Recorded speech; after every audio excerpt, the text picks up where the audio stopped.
안녕하세요. 이윤에스더입니다. 오늘은 또 말한 것처럼 전덕기 목사님에 대해서 알아보도록 하겠습니다. 독립운동 가셨죠? 근데 너무 빨리 돌아가셨어요. 38세에 소천하셨기 때문에 아마 아는 사람은 알고 모르는 사람은 몰랐었던 것 같아요. 그래서 독립운동가의 한 사람으로서 상동파, 도끼를 들고 일본의 만행을 알렸던 그렇게 어떻게 보면은 굉장히 베드로 같은 분이셨던 것 같아요. 나는 왜 젊은 날의 사진밖에 없나라고 생각을 했었거든요. 인터넷을 이렇게 찾아보다 보니까 너무 젊으신 모습만 이렇게 나와 있어요. 다른 분들은 보통 50대, 60대 또는 마지막 가시는 중후한 모습들이 보이는데, 이분은 굉장히 젊은 모습만 보여요. 한번 잘생겼죠? 한번 보시겠습니다. 젊은 모습만 인터넷에 보이더라고요. 그래서 일단은 왜 그러나 했더니 38세에 돌아가셨기 때문에, 소천하셨기 때문에 더 이상의 사진이 없었고 우리들에게 알려지지 않았던 것 같아요. 그래서 나름대로 유공자들과 독립운동가들은 또 이렇게 전덕기 목사님을 굉장히 알아주는 것이라고 생각합니다.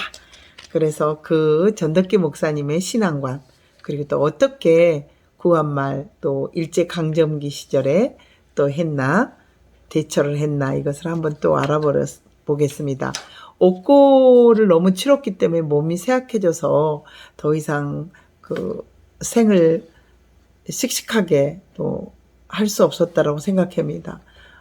일제에서 많은 분들이, 일제강점기 시절에 많은 분들이 옥고를 치르셨는데, 특히 독립운동가들, 우리들이 그 정신을 이어받아야 될 것 같습니다.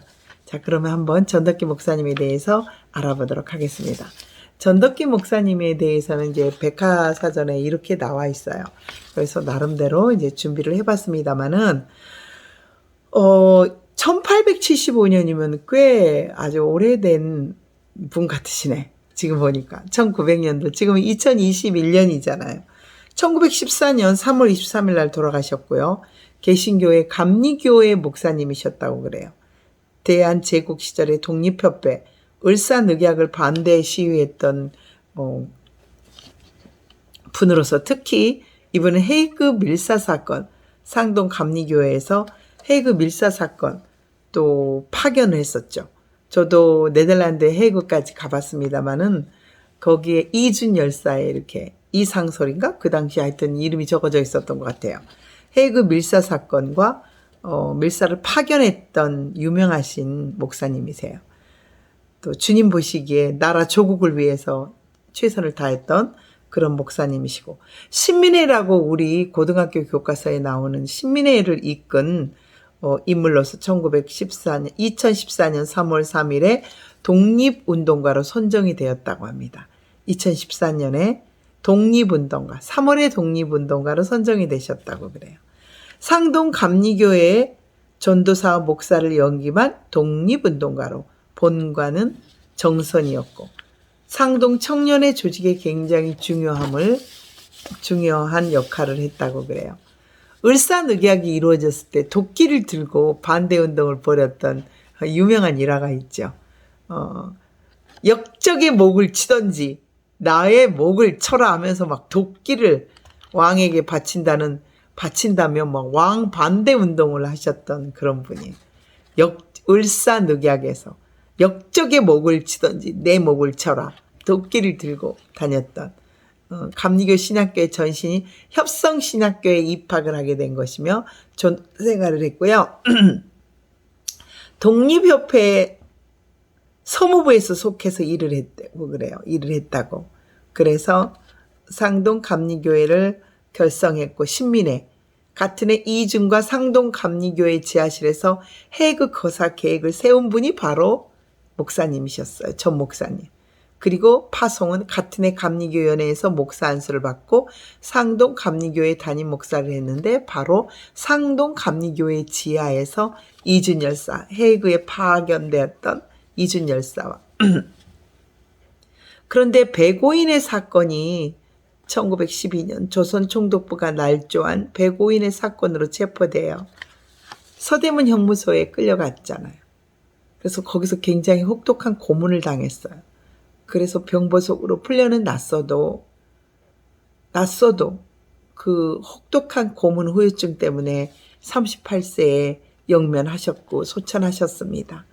그래서 그 장례식에는 매우 그를 존경했던 숭례문 일대의 빈곤층과 상인들, 남대문 시장의 상인들을 특히 그 전도의 대상으로 또 하나님한테 기도하며 남대문 시장들에게 사랑을 많이 쏟았었죠.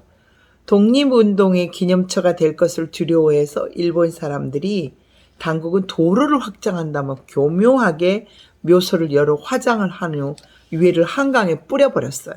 이유는 많은 분들이 오셔서 독립운동의 기념처가 돼버릴까. 많이 살아계신 분들은 독립운동가들에서 기념처가 됐죠.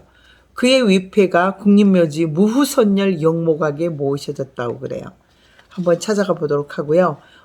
백오인의 사건을 제가 이렇게 하면서 2번, 3번 정도 백오 사건에 대해서 날조된 일본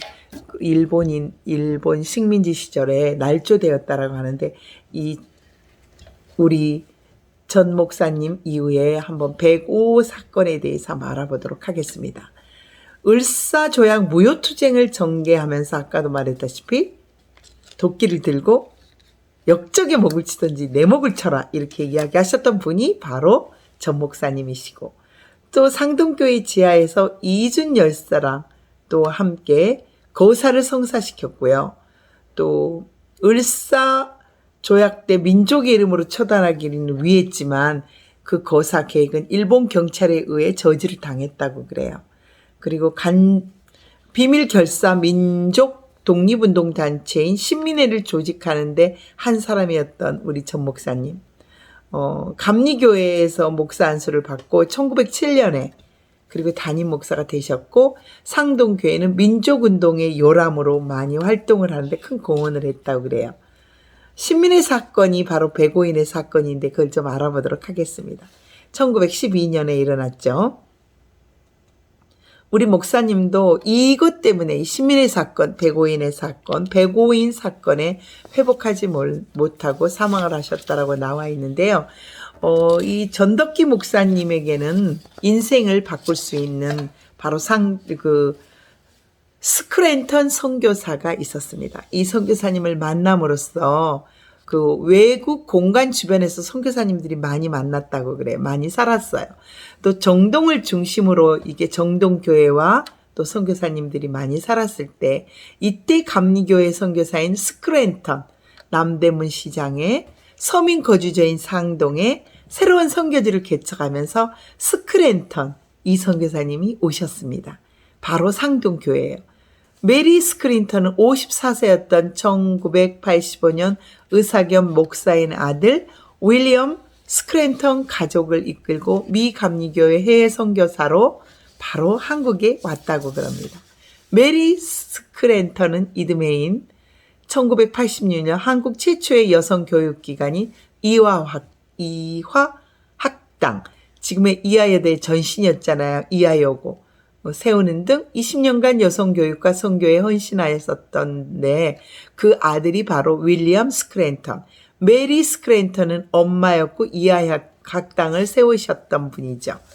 그러나 이제 윌리엄 스크랜턴, 이번에 민중선교에 힘썼는데 배제학당을 세운 아펜젤러나 제중원의 알렌 등과 같이 지도층을 길러내는 엘리트 성경을 표방한 것과는 달리 이 스크랜턴은 소외계통의 의료 혜택을 집중으로 주었던 바로 정동 제1교회 자리에서 미국인 의사병원이라는 간판을 걸고 진료를 시작했고, 그 이후에 그 병원은 남대문으로 옮겼고요.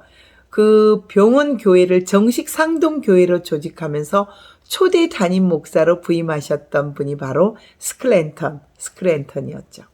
바로 이 상동교회를 세운 것은 스크랜턴이지만 발전시키고 성장시킨 것은 전덕기 목사님이셨습니다. 일찍 부모를 여였기 때문에 숫장사를 하던 숙부에게서 17세까지 살았었죠. 그러나 17세 때 그 스클랜턴 선교사를 찾아가서 심부름꾼으로 일하면서 기독교 신앙을 갖게 됐습니다. 그 신학을 공부하여 1902년 전도사가 되었다고 그래요. 그리고 1907년에 바로 6대 목사, 상동교회의 6대 목사님이 바로 전덕기 목사님이 되셨고요. 상동교회 최초, 그러니까 5대까지는 외국인 목사님들이 하셨어요. 선교사님을 비롯해서 외국인 목사님들이 감리교회는 이렇게 지명하시기도 하거든요. 그런데 전덕기 목사님은 스클랜턴의 민중 목회의 감화가 되어 평생 가난하고 소외된 민중들을 위해 목회를 실천했습니다. 항상 가난한 사람으로 북적대던 남대문 시장의 사람들을 대상으로 노방 전도에 무척 힘썼었던, 그리고 연고자가 없는 가난한 사람들의 장례까지 치러주었던 전덕기 목사님이셨습니다. 38세에 돌아가셨고 소천하셨지만 정말 그 업적은 젊은 나이에 너무나 많은 일들을 했던 것 같아요. 예수님처럼 가난한 사람들에게 바로 사랑을 실천했고, 또 치유의 은사를 그 스클랜턴 남대문으로 옮겼던 미국인이 운영하는 의사병원이라고 했었던 것인 것만큼 우리 민족사, 근대 민족사의 전덕기 목사님은 없어서는 안 돼 참 귀한 분이시라는 생각이 듭니다. 상동 청년회와 공옥학교를 설립하였고, 이 학교를 본거지로 이시영, 김구, 주시경 등 독립운동가를 결집하여서 상동파라는 것을 만들었고요. 우리가 유명한 신민회, 그러면 이름을 들어보셨던 거, 도산 안창호 선생님이 바로 신민회를 함께 결성했던 분이 바로 전덕기 목사님이십니다. 을사보호조약 반대장 상수를 올린 데 이어 해그 밀사를 파견하는데 바로 그 지하에서, 그래서 백오인 사건으로 1911년에 투옥이 되셔서 석방된 후에도 독립운동을 계속 하시다가 3년 만에 옥중 고문의 후유증으로 숨을 거두셨어요. 그래서 남대문 시장의 거지들, 거린들이라고 그러죠. 상인들, 남대문 시장의 상인들, 그리고 기생들, 또 거린들까지 통곡하며 상여꾼을 서로 자청했다고 합니다. 어제 저 목사님이 옛날 상여에 대해서 많은 이야기를 하시면서 그 시대가 많이 생각이 났습니다. 지금은 상여가 많이 하지 않죠. 그러나 옛날에는 정말 그 시대에, 저는 어렸을 시절에 상여 가는 거, 상여 매는 거, 어이야 막 한다고 하시는 분들, 또 막 매고, 또 그 앞에다가 그 본인이 가장 애주징주했고 또 평생 신었던 신발이라든가 라이터, 기타 여러 가지 물품들을 또 싣고 담아가지고 가는데, 요즘은 정말 그런 상여를 보기가 많이 힘들어졌어요. 그 인파가 상여꾼을 잔초했는데 심리박까지 이어졌다고 그러니까 대단하네요. 그러고 34년에는 도로공사를 한다면서 화장을 시켜버렸어요. 일본인이. 그게 34년. 아마 14년에 벌써 20년 후인 것 같습니다. 그러나 한강에 뿌려졌지만 위패만큼은 동작동 국립묘지에 있습니다. 동작동 국립묘지에 가시면 독립유공자들의 묘소에 한번 참배해 보시는 것도 좋을 것 같습니다. 그러나 전 목사님이 떠나셨어도 민족운동은 계속됐고, 민족 33인 중 바로 최성모, 오하영, 이필주, 신석구 4명이 상동교회 출신이라는 것을 알면 얼마나 대단한 그 목자에게서 받은 양들의 그 민족 정신, 민족 운동을 전덕기 목사님에게 받을 수 있었나. 33명 중에 4명이라면 대단한 거 아니겠습니까? 그래서 일본의 등살에 44년에 10년을 화장하고 그 뒤로도 계속 있었지만 교회는 문을 닫게 되고, 일제의 패망과 민족의 상잔의 쓰라림을 딛고 흩어졌던 교인들이 모여서 23대 다시 교회 재건에 상동교회가 다시 1959년 전쟁 치르고 9년 만에 있었고요. 1976년 성전을 새로 준공하여서 세로나 백화점까지 개설을 했다고 그래요. 학원 선교와 사회봉사. 그런데 그 서울 감리교 신학을 이제 여기서 세웠네요. 그리고 16개의 지교회가 있었지만 IMF 이후로 세로나 백화점이 문을 닫았어요. 우리 세로나 백화점 너무 유명하잖아요. 나이 든 사람들은 세로나 백화점은 알지만, 그러나 이제 이게 IMF 시절에 문을 닫았네요. 그래서 요새는 이 건물은 교회와 일반 상가로 쓰고 있지만 민중 선교의 전통을 수립했던 스크랜턴 선교사, 그리고 그 스크랜턴 선교사를 표방했던 가난한 자에게 복음을, 포로된 자에게 해방을, 억눌린 자에게 자유를, 고통받는 자에게 평안을 이라는 복음을 따라 하나님과 민족을 사랑했던 전덕기 목사님을 기억합니다. 그리고 이들의 헌신은 바로 상동교회가 독립운동의 산실이요 많은 인물들을 배출한 바로 그 교회고요. 그리고 건물의 수익금은 또 전액 학교를 세우고 기독교 인재를 양성하는 교육의 맥을 이어가고 있습니다. 저도 필리핀에서 교육사업, 지금 한국에 있는 많은 분들이 장학금 3만 원을 후원해서 보내고 있습니다. 그 교육이라는 게 그만큼 안다는 게 참 소중한 것 같아요. 고등학교만은 졸업하려고. 그렇게 자기들이 못 배운 한이 있는 분들도 보내주시면 너무 감사하고요. 또 해외 선교에 관심이 있는 분들은 교육 사업만큼은 최선, 제자 양육, 제자 양성만이 주님을 위한 길이라고, 또 주님의 나라 확장을 위해서 필리핀에서 하고 있습니다. 많이 도와주시면 좋겠고요. 지금 현재는 12명, 20명이 목표인데 바로 2분을 9월부터 할 수 있게 돼서 너무 감사해서 지금 현재 14명 하고 있습니다. 나머지 6분을 위해서 기도 부탁드립니다. 우리 마을에 12명은 기분 좋게 학교 다니지만 나머지 아이들은 또 눈치를 보고 있잖아요. 학교를 못 다니고 있고 길거리 또 이렇게 나무 밑에서 더위를 피하고 있고 이렇게 하고 있어요. 학교 보내고 싶습니다. 전체 아이들은 한 33인, 35명 정도 되는데 우선 너무 가난해서 보낼 수가 없고요. 우선 보낼 수 있는 그 장학금은 3만 원이고요. 한국에서 커피 한두 번만 안 마시고 밥 한두 끼만 한 번만 정말 안 먹으면 그 아이들이 학교를 다닐 수 있어요. 좀 도와주시면 너무 감사하겠어요. 이게 너무 좋아요. 가난한 자에게 복음을, 포로된 자에게 해방을, 억눌린 자에게 자유를, 고통받는 자에게 평안을. 이 교회, 임마누엘 교회도 저처럼 고통받는 사람들이 주님을 만나서 행복할 수 있으면 너무 좋겠고요. 평안했으면 좋겠고요. 샬롬.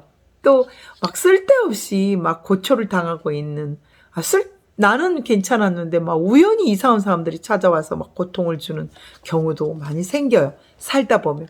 저도 61세인데 너무나 인생에 이상한 일로 고통이 생기고 고민이 생기고 막 이래요. 그러나 그 모든 것을 하나님께 의지하고 맡기면 될 것 같습니다. 그러면 기쁨이 있고요. 이만큼 될 것도 요만큼 되는 것 같습니다. 100% 될 것도 10%밖에 안 되고 30%밖에 안 되고 능히 감당할 그 시험밖에 안 주시는 우리 예수님, 하나님만을 의지하며 성령님이 인도하는 그 길로 가시면 좋을 것 같아요. 그래서 남대문 시장 상인들이 친구가 되어준 상동교회, 2000년 전에 예수님 오셨던, 또 100년 전에 전덕기 목사님처럼, 그리고 우리가 민중운동을 계속하겠습니다. 저는 공산주의가 아닙니다. 요즘 주사파들 굉장히 공산주의고, 심지어 어느 분은 제가 막 난파했다고 그러는데, 어디 제가 난파를 했습니다. 공산주의는 하나님이 싫어하는 절대적인 진정한 크리스찬이라면 공산주의, 또 이단은 절대로 따라갈 수 없습니다. 심지어 제가 이단이다, 신천지다 막 이런 이야기도 들렸던 것 같은데요. 저는 신천지가 아닙니다. 이단은 아닙니다. 절대 이단은 아닙니다. 어떤 분이 이단에 빠질까봐 막 감옥에 있는 어느 목사님을 걱정하는데, 이단은 절대로 돈을 요구하거나 또는 자기가 교주라거나 자기가 막 이상하게 바꿔가지고 통일교도 저는 아닙니다. 절대 아니고 저는 순수한 또 햇불 트리니티 신학을 지금 공부하고 있으며 초교파죠. 또 성결교회에서 또 파송은 침례교회에서 파송을 했고요. 현재는 이 대한예수교 장로교회 또 간판을 떡하니 붙여놓고요. 대한예수교 장로교회, 이단 아닙니다. 감리교회는 참 굉장히 전통적인 것 같습니다. 웨슬리가 창신했지만 감리교회 목사님이셨던 그 감리교회 사람들이 애국자들이 많으시다는 걸 요즘 알았습니다. 지금 우리 한번 기도하면서 저도 새벽기도 또 준비해야 되기 때문에 여기까지만 하겠습니다. 간절하게 기도 부탁드리겠습니다. 전덕기 목사님, 또 민족, 우리나라가 공산화되지 않은 것은 이렇게 기독교인, 교인, 크리스찬 1000만 명이 있기 때문이라는 그런 믿음과 신조가 저에겐 있거든요. 저도 그 중에 한 명입니다. 우리나라 절대 공산화될 수 없습니다. 누가 말을 해도 왜 공산당을 좋아하는지, 공산주의가 얼마나 나쁜 것인지를 왜 모른다면 바로 또 신민의 사건을 통해서 우리가 알아보도록 하겠습니다. 나는 공산당이 싫어요라고 외쳤던 이승복 어린이가 갑자기 생각이 납니다. 입이 찢어졌죠. 절대 공산주의는 하나님께서 싫어하신 악입니다. 악. 다시 한번 말씀드리겠습니다. 공산주의, 간첩, 빨갱이들은 이 땅에서 예수의 이름으로 선포하느니 제발 좀 없어지기를 간절히 소망합니다. 이단도 마찬가지입니다. 주님, 눈 감아주지 마십시오. 이제는 주님이 메스 될 차례입니다.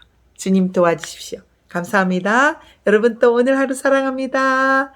오늘 하루도 행복하게 보내세요. 감사합니다. 윤에스더였습니다. 고맙습니다. 010-5368-1782 010-5368-1782 필리핀에 3만 원씩 해주실 분 전화 부탁드리겠습니다. 010-5368-1782 윤에스더 필리핀 선교사였습니다. 감사합니다.